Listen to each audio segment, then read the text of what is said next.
ఈ వీడియోలో మనం క్వశ్చన్ ట్యాగ్స్ గురించి తెలుసుకుందాం. ఈ క్వశ్చన్ ట్యాగ్స్ అనేవి ఇంగ్లీష్ గ్రామర్లో చాలా ఈజీగా ఉంటాయి అండ్ ఇవి మనకి రెగ్యులర్గా ఉపయోగించే స్కూల్లో కూడా మనకి 6th to 10th ఏవైతే స్కూల్ సబ్జెక్ట్స్లో క్వశ్చన్ ట్యాగ్స్ అనేవి ఇస్తారు.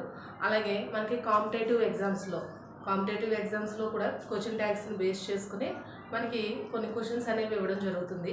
చాలా ఈజీగా మనం వీటి యొక్క కొన్ని రూల్స్ తెలుసుకుంటే వీటిని చాలా ఈజీగా ఐడెంటిఫై చేసి మనం మార్క్స్ అనేవి స్కోర్ చేసుకోవచ్చు. వెళ్ళే ముందు మన ఛానల్ సబ్స్క్రైబ్ చేసుకోండి, అలాగే ఈ వీడియోకి ఒక లైక్ చేయండి.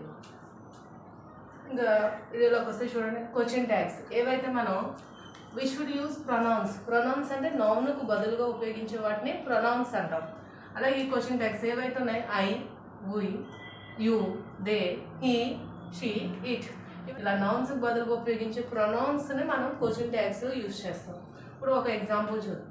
అంతేకాకుండా ఇంకా వన్ మోర్ రూల్ ఏంటంటే క్వశ్చన్ ట్యాగ్స్లో ఎప్పుడు కూడా క్వశ్చన్ పాజిటివ్లో ఉంటే ఆన్సర్ వచ్చి మనం నెగిటివ్లో చెప్పాలి. అలాగే క్వశ్చన్ అనేటువంటిది నెగిటివ్లో ఉంటే ఆన్సర్ వచ్చి పాజిటివ్లో చెప్పాలి. ఇది మెయిన్గా మనం గుర్తుపెట్టుకోవాల్సినటువంటి రూల్. ఇందులో ఫస్ట్ క్వశ్చన్ చూడండి, it is raining now positive సెన్స్లో ఉంది. సో పాజిటివ్ సెన్స్లో ఉన్నప్పుడు ఇక్కడ వెర్బ్ ఫామ్ ఏమైంది, ఇది హెల్పింగ్ వర్బ్ ఏమైంది, ఈజ్. రైనింగ్ అనేది మనకు వెర్బ్, ఈజ్ అనేది హెల్పింగ్ వర్బ్. సో ఈజ్ ఏదైతే ఉందో దీన్ని మనం హెల్పింగ్ వర్బ్, ఈజ్ అనేటువంటి హెల్పింగ్ వర్బ్ ఏదైతే ఉందో ఈ హెల్పింగ్ వర్బ్ని మనం క్వశ్చన్ ట్యాగ్లోకి తీసుకుంటాం. ఇక్కడ మనం పాజిటివ్ సెన్స్లో ఉంది కాబట్టి దీన్ని ఎలాగా నెగిటివ్లోకి మార్చేటప్పటికి ఈజ్ ఇట్ అంటే నెగిటివ్గా, ఈజ్ ఇట్ యాజ్ ఇట్ ఈజ్గా సబ్జెక్ట్లో ఉన్నదాన్ని ఇక్కడ తీసుకోవడం జరుగుతుంది.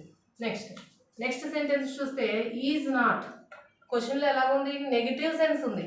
సో ఈజ్ నాట్ అనేటువంటి నెగిటివ్ సెన్స్ ఉంది కాబట్టి ఆన్సర్కి వచ్చేటప్పటికి ఏమవుతుంది, మనకి ఈజ్ హీ ఆన్సర్ వచ్చి పాజిటివ్ అవుతుంది.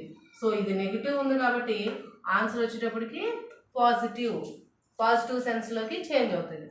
Next the gate was open. ఇక్కడ నెక్స్ట్ హెల్పింగ్ వర్బ్ చూద్దాం. మనకి ఏవైతే ఈజ్, వాజ్ ఇవన్నీ హ్యావ్, హ్యాజ్ ఇవి ఉన్నాయో ఇవన్నీ కూడా హెల్పింగ్ వర్బ్స్. సో క్వశ్చన్ ట్యాగ్స్లో మ్యాక్సిమం మనం హెల్పింగ్ వర్బ్స్ని చేంజ్ చేయాల్సి ఉంటుంది. ఇది చూడండి, గేట్ వాజ్ ఓపెన్ పాజిటివ్లో ఉన్నాం. మనం క్వశ్చన్ చేసేటప్పటికి ఎలా క్వశ్చన్ చేస్తాం, వాజంట్ ఇట్. సో ఇక్కడ ఉన్నటువంటి ఈ వాజ్ ఎలా ఉంటుందో ఈ హెల్పింగ్ వర్బ్ వాజ్ని ఏం చేస్తాం, నెగిటివ్ సెన్స్లోకి మార్చి యాస్టీస్కి ఇక్కడ ఉన్నటువంటి సబ్జెక్ట్ని అంతా కూడా ఇట్లా మారుస్తాం.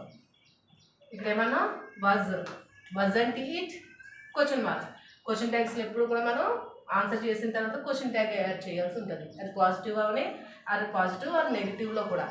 Next Lata will attend meeting ఎలా చేంజ్ అవుతుంది, వోంట్. అలాగే సబ్జెక్ట్లో ఏముంది, లత అంటే గర్ల్. మనం చెప్పుకున్నాం ఆల్రెడీ ప్రొనౌన్స్ ఏవైతే ప్రొనౌన్స్ ఉంటాయో ప్రొనౌన్స్ని తీసుకొస్తామని. సో లత అలా షీ, మళ్ళీ ఇక్కడ వోంట్ లత అని రాదు, వోంట్ షీ. మళ్ళీ ఆన్సర్లో క్వశ్చన్ ట్యాగ్ అనేది యాడ్ చేస్తాం. So next one, we have not paid the fee. ఇక్కడ హ్యావ్ అనేటువంటి helping verb, modal helping verb ఉపయోగించాం. సో హ్యావ్ అంటే ఎలా చేంజ్ అవుతుంది, హ్యావ్. ఇక్కడ ఏమని ఇచ్చాడు, క్వశ్చన్లో నెగిటివ్ ఇచ్చాడు. సో నెగిటివ్ వల్ల ఎలా చేంజ్ అవ్వాలి, పాజిటివ్గా చేంజ్ అవ్వాలి. సో హ్యావ్ నాట్ ఇచ్చాడు కాబట్టి మనం ఏమంటాం, హ్యావ్. అలాగే సబ్జెక్ట్లో ఉన్న ప్రొనౌన్ని యాజ్ తీసుకుంటాం, క్వశ్చన్ మార్క్ యాడ్ చేస్తాం. He has finished the work. ఇక్కడ మనకి ఏమైనా హెల్పింగ్ వర్బ్ ఉపయోగించాం, క్వశ్చన్లో హ్యాజ్ అనేది ఉపయోగించాం. హ్యాజ్ అనేది పాజిటివ్ సెన్స్లో ఉందా నెగిటివ్లో ఉందా, మనకి పాజిటివ్లో ఉంది. సో పాజిటివ్లో ఉంది కాబట్టి దాన్ని మనం ఆన్సర్ చేసినప్పుడు నెగిటివ్లోకి మారుస్తాం.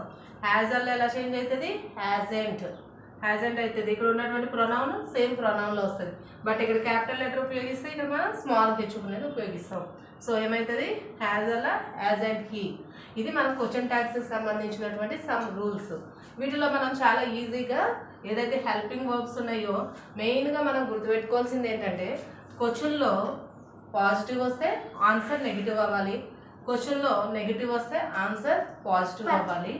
అలాగే ఇక్కడ ఏదైతే హెల్పింగ్ వర్బ్స్ ఉన్నాయో వీటినే మనం నెగిటివ్ వాళ్ళు పాజిటివ్గా చేంజ్ చేయాల్సి ఉంటుంది. అలాగే ఇక్కడ ఉన్నటువంటి ప్రొనౌన్స్ ఏవైతే ఉన్నాయో ప్రొనౌన్స్ ఇచ్చిన తర్వాత ఆన్సర్స్లో మెయిన్గా క్వశ్చన్స్ అనేది యూజ్ చేయాల్సి ఉంటుంది. ఓకే, ఇవి మనకి క్వశ్చన్ ట్యాగ్స్కి సంబంధించిన రన్ అవుతుందా క్వశ్చన్ ట్యాగ్స్కి సంబంధించినటువంటి సమ్ రూల్స్. ఇది మనం నెక్స్ట్ వీడియోలో క్వశ్చన్కి సంబంధించి ఈ హెల్పింగ్ వర్బ్స్ ఏవైతే ఉన్నాయో ఈ హెల్పింగ్ వర్బ్స్ లేనప్పుడు క్వశ్చన్ ట్యాగ్స్ని ఎలా యూజ్ చేయాలనేది నెక్స్ట్ వీడియోలో మీకు ఎక్స్ప్లెయిన్ చేస్తాను. Please subscribe my channel and like this video. Thank you for watching.